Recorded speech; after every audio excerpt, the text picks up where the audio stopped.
This is Football at 4. The things that he was capable of doing on the field, the way that he led, the tenacity that he played with, he just is, he's one of a kind. And, it's kind of cliche when guys retire. Everybody's in the Hall of Fame. Listen, I don't buy into that. This dude is in it, bro. He is as good as it gets. Tip of the cap. I'm not going to lie to you. This one hurt me, man. He did it the right way. He left our game better than the way he found it.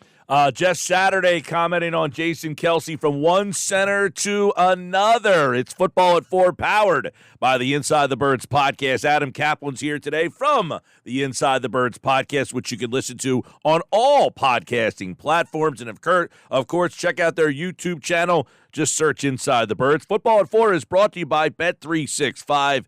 Whatever the sport, whatever the moment, it's never ordinary at Bet365. Let's bring Adam Caplan in here today, who has seen a lot of Jason Kelce over the seasons from 2011 until 2023. 13 seasons in all, Adam Caplan. And he announced yesterday in a very emotional farewell that he was making it official. He is retiring. So how about a little inside look at the playing career of Jason Kelce? Yeah, Mike, it's a really fascinating story. I'm going to go back to the Combine of 2011. First of all, most people don't realize this. He was actually ill during the Combine. I remember talking to people close to him. He had appendicitis. So if you recall, he weighed in at 280 pounds at 6'2.25". If you're 280, that's not good at center. You need to be heavier. And obviously he was ill. No one knew exactly what it was. He still worked out to a certain degree. He didn't do everything because he wasn't feeling right. But just to talk about the Eagle legend, this is the first part of his legend. He ran under a 5 flat, so he ran a 4.95. Mike, offensive lineman, if you run under a 5, that's amazing. So you saw the athleticism with him. He got tested for the illness, and he found out what it was, and he got taken care of after the Combine. But that was pretty amazing. So he's drafted by the Eagles. The first thing is kind of funny. We had no idea how to pronounce his last name because no one really knew who he was. He's a 6th-round pick. This guy was a walk-on, Mike, at University of Cincinnati. He was a running back at high school, played linebacker. He averaged 9.5 yards per carry in high school. And you just didn't know much about him. And what we would later learn is, and then we certainly know how to pronounce his last name, of Kelce. We weren't sure it was Kelce. We didn't know what the heck it was.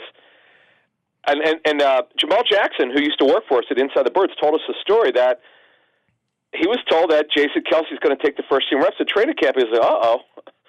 And as Jamal would find out, he wouldn't be with the football team for so much longer. So they made a decision, though Kelce was a 6th-round pick. You have to give the late Howard Mudd credit, who Kelce gave credit to, for just realizing that Kelce was going to be ready to play him. And that talk about a ballsy call, Mike. As a rookie, a 6th-round pick, he's starting. Like, we know he's starting. I don't know how the hell they knew that, but that was just an incredible decision. And give Howie Roseman credit, not only for drafting him, obviously, a Hall of Fame player, but for getting out of the way. Because sometimes front offices will either dictate or say, hey, wait a minute, are you sure about this? But that's what happened. And Andy Reid, by the way, was his head coach then. And it is pretty, it's another amazing stat, and I just found this out yesterday, and I guess it makes some sense. Cam Jurgens actually played more center at Nebraska than Jason Kelce did at the University of Cincinnati. Kelce was a 1-year starter at center, two years at left guard, and Jurgens played 2 years of center at Nebraska. So, look, and we'll get to that in a couple of minutes about who's going to replace Kelce, but it's really a story that most people thought could never be written because not much was expected out of him, and I'm kind of in awe of it. And then in my reporting and others in 2016 about we knew he was available. Eagles told me then that they were not shopping him. I didn't believe that. I believe he was very available. No, it's always semantics of that stuff. But obviously the Eagles will tell you, thank goodness they didn't trade him because he completely revived his career in 2017, Mike. He was great. And let's call it like it is. I know this is a little bit of a forward-thinking statement, but they're not winning the Super Bowl without him. I really believe that. Because remember, you had Stefan Wisniewski, who was a journeyman center guard who was playing one of the guard spots due to injury. And then Kelce, who revived his career. So, yeah, think about it. If they would have gotten rid of Kelce, could the interior of their offensive line be as good? I would say no way. Yeah, I mean, he talked about 2016, and he said that was the worst season of my career. And then he followed it up with the best season of his career, and it's amazing. He gave so much credit to Jeff Stoutland. He quoted him 3 different times, and he said he was the only guy in that building. But it's amazing that he went from a guy who, if you went from 2011 to 2016, you would say, okay, they had a guy who played center, 6th-round pick, you struck gold, to from 17 to 23, a Hall of Fame level player. What changed? And I don't think I know some people are pointing to this. Just I want to clear up a couple things. Landon Dickerson was definitely not drafted to replace Juergens. To replace Kelce, that's not true. Now, talking to the Eagles, this is what they told us with Isaac Seumalo, who now is with the Steelers. And the Steelers told me, by the way, was their best lineman last season. It was a wait and see with Isaac. And I know Stoutland's talked about how smart he is. They just wanted to see how well he did. And Isaac was not ready to play first 2 seasons. It was one of our first scoops in 2018 when we started Inside the Birds. We had reported that Isaac had kind of lost his confidence and needed to get it back. Then 2018, we heard he had a great offseason. He was ready to play. He wound up starting, and the rest is history. And we knew he had some injuries, but Isaac could have been. It was just kind of wait and see. But there was the one guy that absolutely positively was drafted to replace Kelce is Juergens. There's no debate on that one. Now, as long as they stay with their plan, he will be the starter this season at center. Moving for right guard, that leaves the opening for right guard. That job's open. Tyler Steen will compete for it. And we're on Thursdays Inside the Birds. We're going to have some of the backup center guards that they'll look at for depth to compete for that right guard job. And usually the Eagles, I know talking to agents, they don't like to sign one position interior lineman. They like to sign guys who can play 2 positions. So we'll talk more about that on Thursday. But it's going to look different, Mike. This offensive line's going to look different. Right guard's going to be different. Center's going to be different. The depth is going to be different. The Eagles don't have very good depth in the offensive line, so they got some work to do there. Talk with Adam Caplan, Football at 4 here on the Sports Bash Live, 97.3 ESPN. Obviously, with Kelce, he makes this decision. We all kind of thought it was coming. Then he started to party it up with his brother, went on that run, and people were maybe saying, is he thinking about it? I think all along many people thought that he was going to announce. The rumors were true that he was going to retire. He wanted to kind of do it on his own terms. But so what's next for Jason Kelce? Everybody assumes television. Is he a guy who wants to do that, or does he just want to kind of go be a family man and kind of just evaporate from society?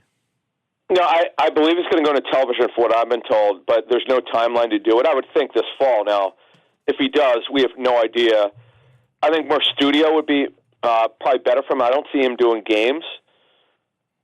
I just don't see him as that type of guy right now. I could be wrong, but based on what I've heard and talking to people who've worked with him and know him, it seems like studio would be good for him to go in on Sundays or have a recurring role. I know he's worked with a performance coach, media coach named Jerry Madelon, who is my coach at ESPN, who's the best in the country in terms of developing media talent and former players.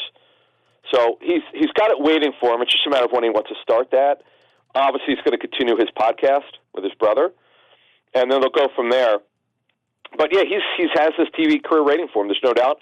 His agent Jason Bernstein was the one who met with the networks about 3 weeks ago, 3-4 weeks ago. So yeah, it's right there in front of him. It's going to be interesting to see what happens. It's going to be kind of weird. I've always said this going to training camps. You see the roster turnover, and it's kind of weird. You see the personnel, front office people turnover. Some guys you don't recognize, but not seeing Kelce there, it's just going to be really, really eerie. I remember when Dawkins left, to go to the Broncos. That was kind of weird. You just look at the Eagles legends. Westbrook left to go to play for the 49ers, and some of the players, the veterans that left.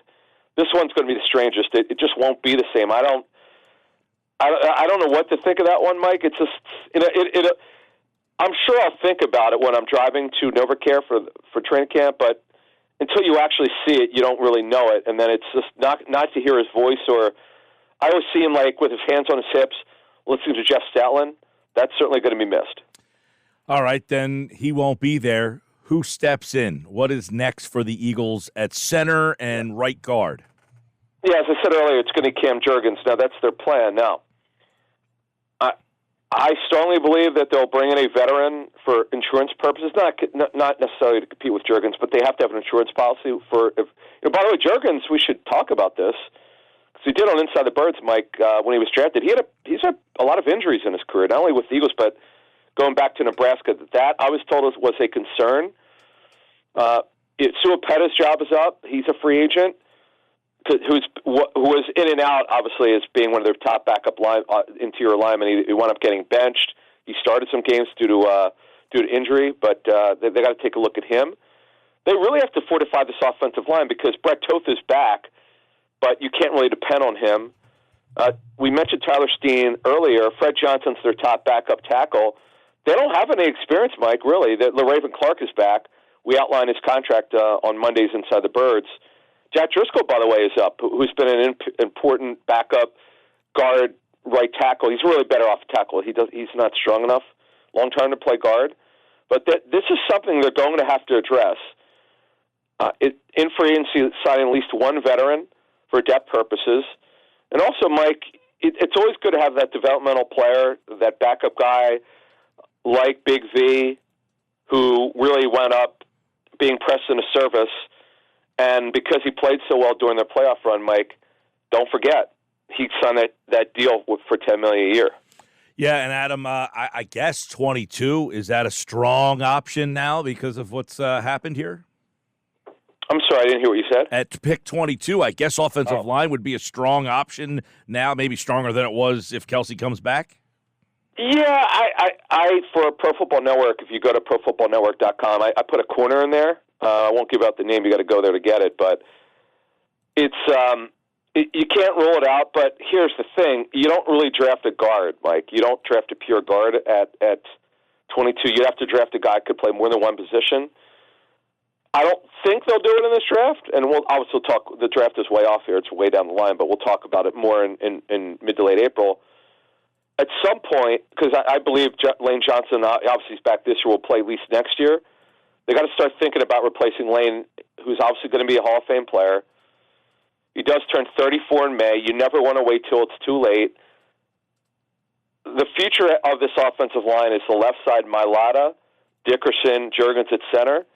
But the right side for the future, long distance future, which is what the draft is always about, is unsettled. And again, Tyler Steen, we just don't know about him. We had this nugget before the training camp started that Juergens was way ahead of Steen because of technique work, and that still holds true. You cannot pencil Tyler Steen in there at right guard. He's got to prove himself. All right, Adam Caplan, and of course, Inside the Birds podcast, the Intel with Greg Cosell. A lot of shows posted for anybody who wants to check out free agency. They've got the intel on linebacker, end, tackle, and some players the Eagles will have interest in. And then Thursday, they'll be looking at offense, skill players, quarterback, running back, wide receivers. So you can check that out on the Inside the Birds platform. Adam Caplan, everybody. Thanks, buddy.